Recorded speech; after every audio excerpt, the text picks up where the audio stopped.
जय हिंद दोस्तों, कैसे हैं आप सब लोग। आसान उम्मीद करते हैं काफी अच्छे होंगे। आज हम लोग लेकर आए हैं मोस्ट इंपोर्टेंट क्वेश्चन जो कि साइंस से बोर्ड एग्जाम देने वाले हैं आप लोग, और बोर्ड एग्जाम जल्द ही आने वाला है। तो अब क्या करेंगे, ऐसे में पूरी किताब को नहीं पढ़ सकते, तो इसके लिए हमने बताया कुछ इंपॉर्टेंट टॉपिक्स जो एग्जाम में आने ही आने होते हैं। इससे क्वेश्चन, इससे बाहर क्वेश्चन बनता ही नहीं है। तो चलिए आज की वीडियो में इसी को डिस्कस करेंगे, हम लोग कौन कौन सा टॉपिक क्लियर करा जाए ताकि बोर्ड एग्जाम में डायरेक्ट हम लोग क्या कर सकें, क्लियर कर सके, ताकि हम लोग का अच्छा से अच्छा परसेंटेज आ सके बोर्ड एग्जामिनेशन में।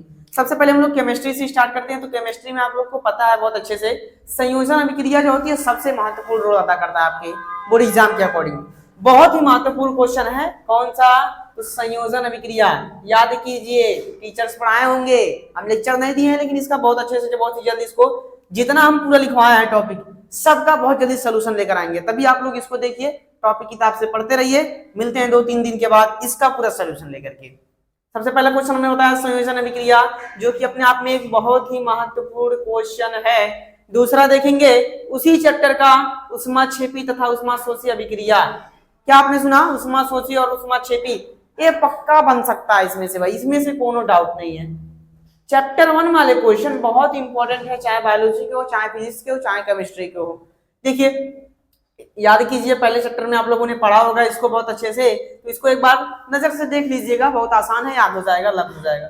तीसरा नंबर क्वेश्चन है रासायनिक समीकरण संतुलित करने की विधि। ये भी पहले चैप्टर का क्वेश्चन है, पहले चैप्टर का, यानी कि पहले चैप्टर का भरमार पड़ा है मोस्ट इंपोर्टेंट टॉपिक का।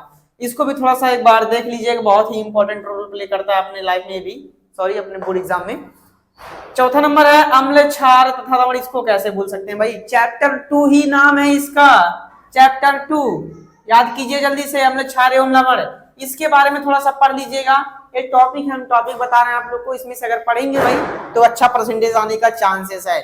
इसको जरूर पढ़ लीजिएगा एक बार, और इसके उदाहरणों को एक बार देख लीजिएगा, 2-3 उदाहरण को लर्न कर लीजिएगा। लर्न करने की क्या बात है, आप लोग खुद समझदार हो गए, समझ करके उसको टिक कर देंगे आप लोग। इसमें से ऑब्जेक्टिव में पक्का 1 नंबर का क्वेश्चन बन ही जाता है। उसके बाद देखेंगे धावन सोडा। धावन सोडा इसी चैप्टर 2 का ही पार्ट है, धावन सोडा। इसको भी बहुत ही इंपॉर्टेंट टॉपिक है, इसको भी एक बार देख लीजिएगा सनसनी निगाहों से। बेकिंग सोडा ये भी बहुत इंपॉर्टेंट है, एक बार इसको भी देख लीजिएगा। प्लास्टर ऑफ पेरिस पीओपी, सबसे महत्वपूर्ण टॉपिक, मोस्ट इंपॉर्टेंट भाई, मोस्ट इंपॉर्टेंट, सबसे महत्वपूर्ण पीओपी होता है। ये पक्का बन सकता है आप लोग के बोर्ड एग्जामिनेशन में 2 नंबर का 4 नंबर का बनता है क्वेश्चन, 2 मार्क्स का या 4 मार्क्स का बन सकता है। उदासीनीकरण, इसको भी एक बार देख लीजिएगा। हम छाल मिल करके क्या कर देते हैं, उदासीनीकरण अभिक्रिया कर देते हैं, इसको देख लीजिएगा। धातु और अधातु में अंतर देख लीजिएगा एक बार, इनके प्रॉपर्टी को पढ़ लेंगे आप लोग, प्रॉपर्टी में अंतर ऑटोमेटिक हो जाएगा। आप लोग इसको एक बार निगाहों से देख लीजिएगा जल्दी जल्दी। सक्रियता श्रेणी का महत्व बहुत ही इंपॉर्टेंट है, मोस्ट इंपॉर्टेंट ये भी है, इसको लोग छोड़ देते हैं, लेकिन इसको आप लोग एक बार जरूर पढ़कर जाइएगा, इसको एक बार पढ़कर जरूर जाइएगा। इसका डायग्राम बना लीजिएगा, डायग्राम से सब कुछ क्लियर हो जाएगा, मतलब कि इसे श्रेणी में बना लीजिएगा, क्लियर हो जाएगा। संतृप्त और असंतृप्त हाइड्रोकार्बन में अंतर कह रहा है, इसको भी एक बार देख लीजिएगा। ये भी अपने आप में एक इंपॉर्टेंट, जितना लिखे हैं सब इंपॉर्टेंट है, कुछ ज्यादा इंपॉर्टेंट है, कुछ कम इंपॉर्टेंट है, लेकिन आपको पढ़कर सब जाना है। उसके बाद क्या करा, सजातीय श्रेणी या समजातीय श्रेणी, इसको देख लीजिएगा भाई, बहुत ही महत्वपूर्ण रोल प्ले करता है अपने बोर्ड एग्जाम में भी। आईपीएससी, अरे ये तो पक्का आएगा, इसमें से पक्का क्वेश्चन बनेगा, सीधा डायरेक्ट क्वेश्चन बनता है इससे। इसको देख लीजिएगा एक बार, आईपीएससी नामकरण पद्धति, इसको हम एक बार 2-3 दिन में इसका भी हम टॉपिक डिटेल में लेकर आएंगे आईपीएससी का। आईपीएससी को आप एक बार देख लीजिएगा, बहुत ही आसान भाषा में हम आपको इसका लेक्चर बताएंगे, बहुत ही आसान में कैसे इसको समझा जा सकता है। बहुत आसान होता है आईपीएससी, बस समझने की फर्क है। हाँ 10th तक के लेवल का आसान होता है, लेकिन आगे तक का ग्रेजुएशन लेवल का बहुत टफ होता है, तो थोड़ा हम लोग के लेवल का है तो हो जाएगा, ज्यादा दिक्कत नहीं है। चलिए अब इसमें देख लिया जाए, सागुनीकरण अभिक्रिया दिया है, अपने आप में एक बहुत ही महत्वपूर्ण रोल प्ले करता है। कौन? सागुनीकरण अभिक्रिया। आप लोग देखेंगे जो पुराना बुक था उसमें एक चैप्टर बेस्ड था इसमें, यानी कि एक चैप्टर बना दिया गया था, तो सोच सकते हैं कितना इंपॉर्टेंट है। साबुन बनाना है आप लोग को, इसको एक बार जरूर देख लीजिएगा। एक बार देखेंगे नहीं तो पछताएंगे बोर्ड एग्जामिनेशन में, एक बार इसको जरूर देख लीजिएगा। एस्टीकरण, इसको भी देख लीजिएगा, एस्टर कैसे बनाया जाता है उसको भी देख लीजिएगा एक बार, ये भी इंपॉर्टेंट है। पाचन तंत्र का सचित्र वर्णन करना है। पाचन तंत्र का सचित्र वर्णन करने का मतलब क्या हो गया, एज द सेंस पाचन तंत्र के अंदर जितने भी आते हैं उसको एक बार देख लीजिएगा जरूर से। पाचन तंत्र में कौन कौन से आप लोग जितने भी पार्ट होंगे, एक बार हमने इस पर एक डिटेल टॉपिक बनाया है, डिटेल वीडियो है, देख लीजिएगा, लिंक बायो में सॉरी डिस्क्रिप्शन में इसका लिंक दे देंगे, आप लोग इसको जाकर विजिट कर लीजिएगा। बहुत ही आसान भाषा में इसको समझा दिए हैं, तो इसको एक बार जरूर विजिट करके पढ़ लीजिएगा। उसके बाद शोषण तंत्र ये भी आसानी है भाई, क्या करना है इसमें थोड़ा सा देख लेना है, आप लोग को देख लेंगे तो अच्छा रहेगा, इसको भी देख लीजिएगा, इंपॉर्टेंट में ये भी है। उत्सर्जन बहुत ही इंपॉर्टेंट टॉपिक है, बहुत ही इंपॉर्टेंट टॉपिक है, इसको भी एक बार देख लीजिएगा, उत्सर्जन तंत्र के बारे में देख लीजिएगा। चेक उत्सर्जन तंत्र के बाद आप लोग का परिवहन आता है, परिवहन को भी देख लीजिएगा क्योंकि परिवहन छूट गया है, परिवहन तंत्र को आप लोग को देखना है जरूर से जरूर, परिवहन तंत्र को देख लीजिएगा भाई। उसी में आएंगे आप लोग के रुधिर और लसिका में अंतर, उसको मत छोड़िएगा। धमनी और शिरा में अंतर, ये बहुत ही इंपॉर्टेंट होता है। क्या क्या सुना आप लोगों ने? रुधिर तथा लसिका, रुधिर तथा लसिका में अंतर। उसके बाद देख लीजिएगा धमनी और शिरा में अंतर, धमनी और शिरा बहुत ही महत्वपूर्ण है, ये दोनों पक्का बन सकते हैं हम लोग बोर्ड एग्जाम का देखेंगे पैटर्न, तो ये दोनों तो कहीं ना कहीं आप लोग को मिल जाएंगे, ये वाला क्वेश्चन और ये वाला क्वेश्चन कहीं ना कहीं मिल जाएंगे आप लोग को, हर साल कहीं ना कहीं बनते हैं दोनों, इसको जरूर एक बार पढ़िएगा, बहुत ही इंपॉर्टेंट चीज है, सब बहुत ही इंपॉर्टेंट टॉपिक है। उसके बाद देखेंगे लैंगिक जनन तथा अलैंगिक जनन में अंतर पढ़ लीजिएगा, बस ज्यादा इंपॉर्टेंट तो है लेकिन देख लीजिएगा एक बार, लैंगिक जनन और अलैंगिक जनन होता क्या है, कैसे कैसे हो सकता है, किन किन जीवों में संपन्न होता है, इसको एक बार पढ़ लीजिएगा आप लोग। उसके बाद परागण की क्रिया विधि समझाइए, मतलब कि परागण भी इंपॉर्टेंट है अपने आप में, क्योंकि पादपों का माना जाता है, बहुत ही इंपॉर्टेंट क्वेश्चन है, पादप जगत का सबसे इंपॉर्टेंट क्वेश्चन है, तो इसको एक बार जरूर देख लीजिएगा। पुष्प का नामांकित संरचना बनाइए, इसको देख लीजिएगा, बहुत ही important, most important board exam का पेपर उठाइए तो एक आध बार जरूर मिल जाएगा, 5 साल में 4 साल में रिपीट जरूर होता है क्वेश्चन। पुष्प का नामांकित चित्रण बनाना है, जो कि बहुत ही आसान है, बन जाएगा आप लोगों से, बस एक बार देख लीजिएगा।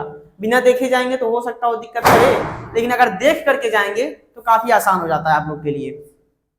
उसके बाद क्या है, नर तथा मादा का जनन तंत्र पढ़ के जाना है आप लोग को, बहुत ही अच्छा टॉपिक है ये भी, नर तथा मादा में जनन तंत्र, इन दोनों का क्या करेंगे आप लोग थोड़ा थोड़ा देख लेंगे, ओवरऑल कैसा स्ट्रक्चर होता है, इसके बारे में प्रॉपर्टीज क्या लिखी हुई हैं, बस समझ में आ जाएगा। अगर आप लोगों ने इसको पढ़ लिया, कहाँ गया, लैंगिक और अलैंगिक, इसको पढ़ लिया तो ये भी उसी के अंदर क्लियर हो जाता है थोड़ा बहुत, लेकिन स्ट्रक्चर देख लीजिएगा क्योंकि स्ट्रक्चर मोस्ट इंपोर्टेंट होता है।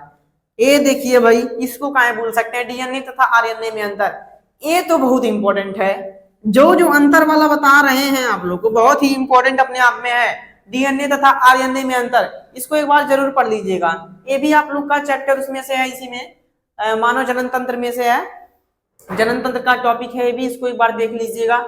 लक्षण उक्षण दर्शाते हैं, इस पे भी कहिएगा तो एक डिटेल टॉपिक लेकर आ जाएंगे, और कह रहे हैं हम पूरा जितना क्वेश्चन बताए हैं सबका सोल्यूशन लेकर आएंगे 2-3 दिन में, तब तक के लिए आप इसको पढ़िए बुक से, मिलते हैं 2-3 दिन के बाद पूरा सोल्यूशन के साथ मिलेंगे। खैर अभी इसको देख लिया जाए, जनसंख्या नियंत्रण पर टिप्पणी, ज्यादा इंपॉर्टेंट है लेकिन इंपॉर्टेंट मान लीजिएगा इसको, ये आप लोग का हिंदी में भी काम आ सकता है, इंग्लिश में भी काम आ सकता है, देखिए साइंस में भी मिल गया, तो बहुत इंपॉर्टेंट है आप लोग के हिंदी के विषय के लिए भी, अंग्रेजी के विषय के लिए भी और साइंस के विषय के लिए भी, एक बार इसको देख लीजिएगा।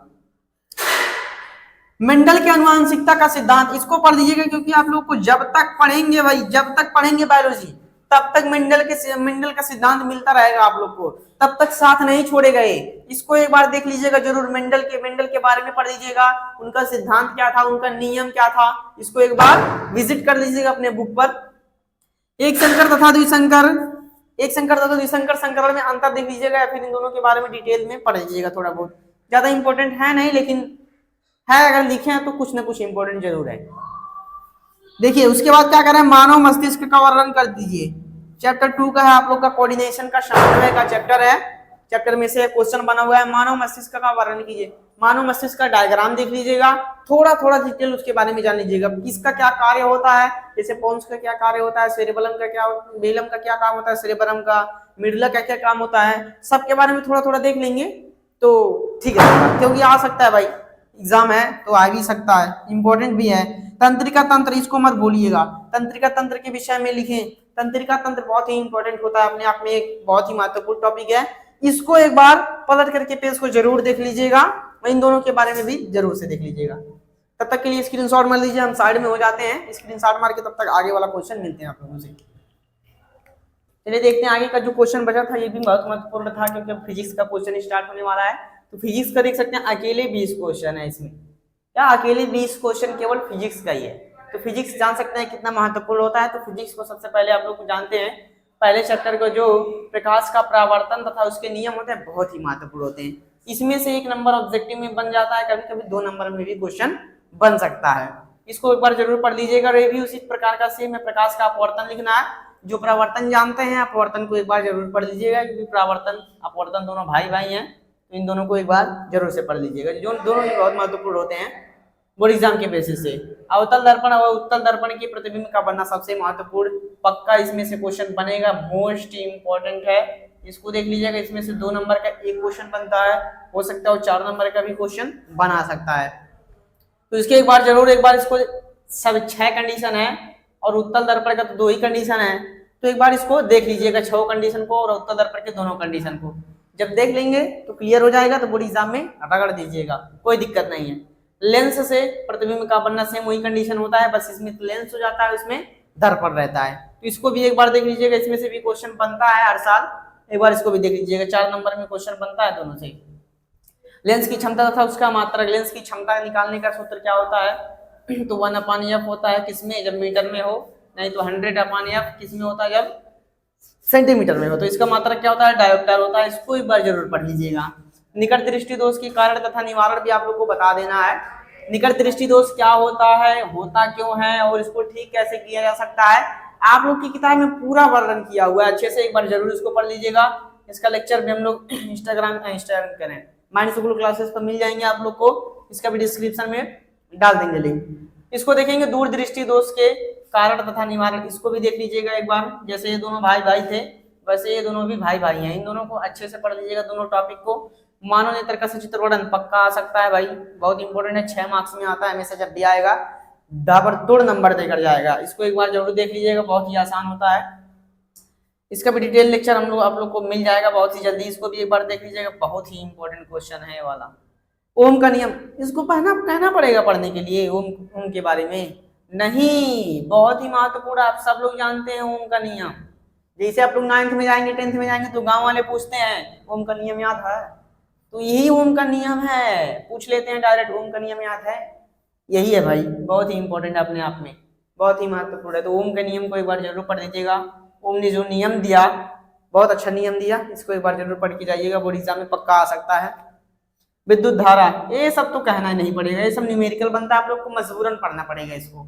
इस पे भी न्यूमेरिकल बनता है, इस पे भी न्यूमेरिकल बनता है, इस पे भी न्यूमेरिकल बनता है, तो इसको एक बार देख लीजिएगा। और तीनों में क्या संबंध होता है उसको भी देख लीजिएगा। बी बराबर जो बी होता है, आई होता है, आर होता है, इसमें क्या संबंध होता है इसको एक बार देख लीजिएगा, क्योंकि यही ओम का नियम बन जाता है जब तीनों में संबंध बन जाता है। तो इसको एक बार तीनों को देख लीजिएगा और तीनों में संबंध क्या होता है, ओम का नियम पढ़ेंगे तो इसमें आ जाएगा, लेकिन एक बार अपनी तरफ से फिर से एक बार देख लीजिएगा।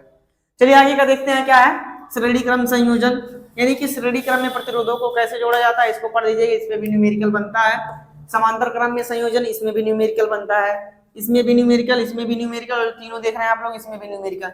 यानी कि फिजिक्स का ज्यादातर टॉपिक क्या होता है जी, थ्योरी बहुत कम होता है, ज्यादातर न्यूमेरिकल ही होता है।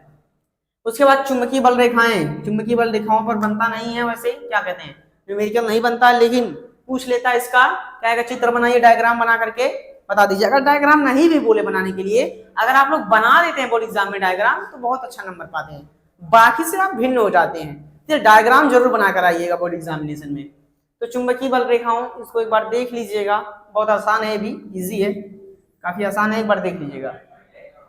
बायो-सेवर्ट का नियम ज्यादा इंपॉर्टेंट है, ठीक ठाक है, ज्यादा इंपॉर्टेंट नहीं है, लेकिन देख लीजिएगा एक बार बायो-सेवर्ट का नियम।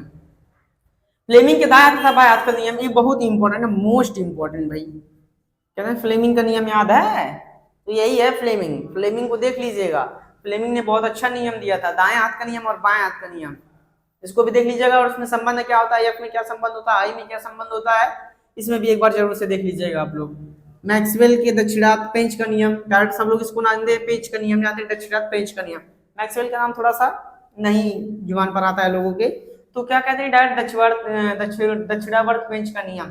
कुछ लोग तो कुछ टीचर ऐसे बताते हैं पेंच का नियम, तो पेंच का नियम यही होता है, मैक्सवेल के दक्षिणावर्त पेंच का नियम। इसको भी देख लीजिएगा, बहुत ही इंपॉर्टेंट टॉपिक है आप लोग के बोर्ड एग्जाम के लिए। सबसे इंपॉर्टेंट हमने क्या कहा, इसको और इसको देख लीजिएगा, बहुत ही महत्वपूर्ण है। विद्युत धारा के चुंबकीय प्रभाव, विद्युत धारा के चुंबकीय प्रभाव क्या होते हैं इसको देख लीजिएगा, बहुत अच्छा क्वेश्चन है। पढ़िएगा, फिजिक्स पढ़ने में क्या दिक्कत है, फिजिक्स पूरा पढ़ डालो, मजा ही मजा है, क्योंकि फिजिक्स बहुत ही मजेदार टॉपिक है, बहुत ही मजेदार बुक्स है। फैराडे का नियम, फैराडे आए भाई साहब अपने नाम पर एक नियम दे डाला तो बन गया फैराडे का नियम। तो फैराडे का नियम भी देख लीजिएगा, जितने लिखे हैं सब महत्वपूर्ण प्रश्न हैं। ओजोन परत का अपक्षय, ये तो आप लोग लिख सकते हैं भाई, ये तो आप लोग का हिंदी में भी बन सकता है, ऐसे जो क्वेश्चन बनते हैं हिंदी में भी बन सकते हैं। ओजोन परत क्या है, ओजोन परत बहुत तेजी से इसका क्षरण हो रहा है, बहुत तेजी से धीरे धीरे खराब हो रहा है। साइंटिस्टों का मानना है कि ओजोन परत अगर खराब हो जाएगा तो पृथ्वी पर जीवन संभव ही नहीं है, सर्वाइव भी नहीं कर पाएंगे कोई जीव। तो इसके बारे में देख लीजिएगा, हिंदी के लिए भी बहुत महत्वपूर्ण और जानना भी चाहिए इसके बारे में, ये सभी व्यक्तियों को जानना चाहिए, क्योंकि जीवन जी रहे हैं पृथ्वी पर, जानना चाहिए इसके बारे में, तो इसको एक बार जरूर पढ़िएगा। यूवीएफ में संबंध सबको पता है, लेंस के लिए अलग होता है, दर्पण के लिए अलग होता है, तो इसके संबंध को पढ़ लीजिएगा, नहीं तो आप लोग न्यूमेरिकल थोड़ा बहुत दिक्कत हो जाएगा न्यूमेरिकल करने के लिए। चलिए स्क्रीनशॉट मार लीजिए, फिर इसके बाद बात किया जाए, कुछ बात कर लिया जाए आप लोगों से। स्क्रीनशॉट हो गया, स्क्रीनशॉट ले लिए होंगे तो आसन उम्मीद है कि काफी अच्छा लगा होगा आप लोग को। 50 ढूंढ कर लाए हैं कहीं ना कहीं से, तो आप लोग जरूर से एक बार थंबनेल को दबा दीजिएगा, मतलब कि लाइक कर दीजिएगा, और अच्छा लगे वीडियो सब्सक्राइब कर दीजिएगा, क्योंकि इस सब का सोल्यूशन आने वाला है जल्द ही आप लोग के माइंड स्कूल क्लासेस पर। चलिए धन्यवाद, इसी के साथ लेक्चर को समाप्त करते हैं, बाय बाय, टेक केयर।